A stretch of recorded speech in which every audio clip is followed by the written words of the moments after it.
Hey, Jason here. Today I want to introduce our new series to Uncommon Investing Terms.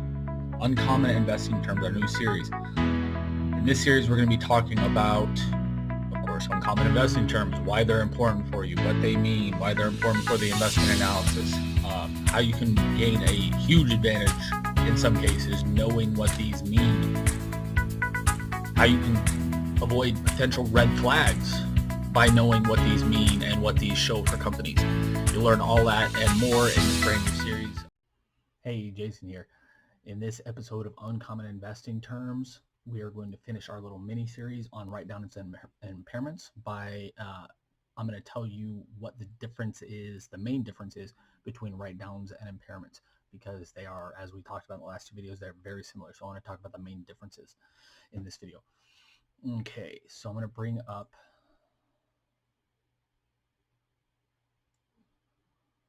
let me get this out of the way. So I'm going to bring up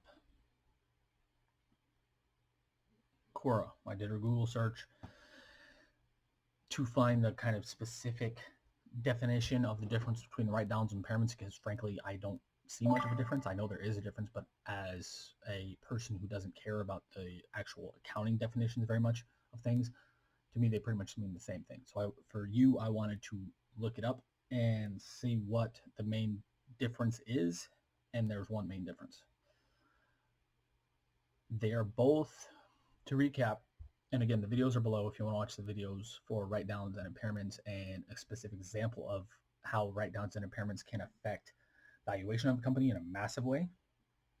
Those are all below. But just to quickly recap, write-downs and impairments are when the book value of whatever you buy or the asset value of whatever you buy or own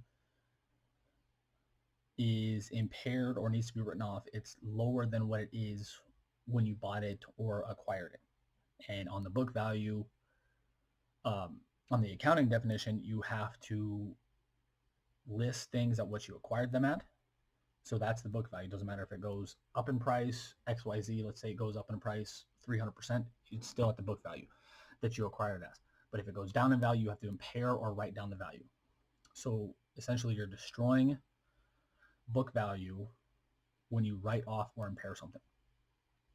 Again, I go over in the other videos about what book value covers and why it's important, what it affects, how it affects the valuation of the company, how it affects the margin of safety. I talk about them in the other videos. So today I want to concentrate specifically on the main difference. They're very similar. The main difference is generally, and I'm going to read this definition word for word. Write-off is generally in the context of a current asset, while impairment is mostly in the context of a fixed asset. So the main difference between the two is write-offs are mainly for current assets. Current assets are things like cash equivalents. I've never seen those written off. Accounts receivable, I talked about that in the write-off video. Occasionally you see those written off and I give a good example in there of why those are being written off, so watch that video. Inventory is mostly considered a current asset. You write that off to, let's say you're a retail company, and retail companies are going through this right now, and you have to write down the value of the inventory because nobody's buying it at full price. They're buying it only at discounts. So you have to write down, let's say people only buying it at 50% of the value. You have to put it on sale in the store for 50%. In this case, if that goes on for a long period of time, you would have to write down 50% of the value of the inventory on the balance sheet. That's not good. So write-downs are mostly for current assets. Impairments are mostly for fixed assets or long-term assets or non-current assets, whatever you want to call them. Think about property, plant, equipment, intangibles, goodwill. Most of the time you'll see impairment for intangibles, assets, and goodwill. If, again, same situation, if a company has to impair those assets, they become impaired, that book value goes away on the balance sheet, which again lowers the book value of the company, lowers the intrinsic value of the company, lowers the margin of safety for the company, all that. So these are, again, all bad. If you want to watch more detail about those specific write-downs, impairments, and the specific examples I've given those, check out the links below. But the main difference as far as it comes to concerning write-downs and impairments, write-downs are current assets generally. Impairments are fixed assets, non-current assets, long-term assets, whatever they're called, generally. And when it comes to impairments, most of the time it's not property, plant, equipment. It's things like goodwill and intangible assets. So that's the main difference in these. That's the only difference I can frankly think of in these. They're, again, very similar.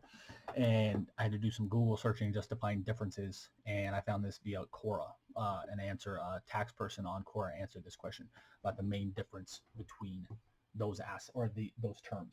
So I hope this helps. I hope your understanding of impairment and write-downs and why they are so massively important helps.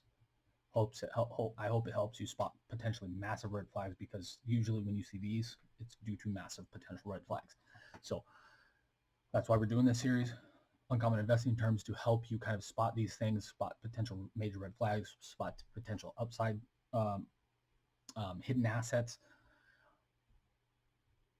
I'd love to hear your thoughts on this. If you have any further questions about impairments or write-downs, let me know in the comments below. If you're watching on YouTube or listening on the podcast, make sure to like, love, share, subscribe, and hit the notification bell on YouTube so you're notified anytime we're releasing a video, and releasing new videos all the time.